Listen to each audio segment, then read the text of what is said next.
Right, so we're about to put these back on the truck, but it's because she's gonna go get new tires from her regular shop.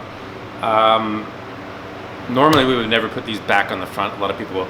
This tire would probably attribute to death wobble, but so the back tires are square right now because they've worn square. This tire though, if you were to, I don't know if you can see the camera here. Try to put it closer, but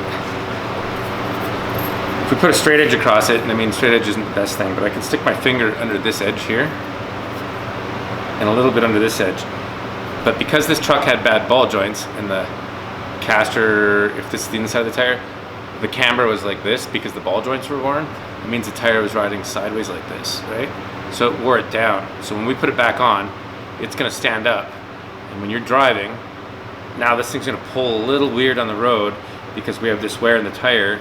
I was used to driving like this, but now it's like this, so you're riding on the outside of the tire. This is another thing you want to check when you're doing your ball joints. Rotate your tires, put the flat ones from the back on the front. Brand new tires, don't worry about it. But this will affect how your truck drives if you put these back on in the same spot.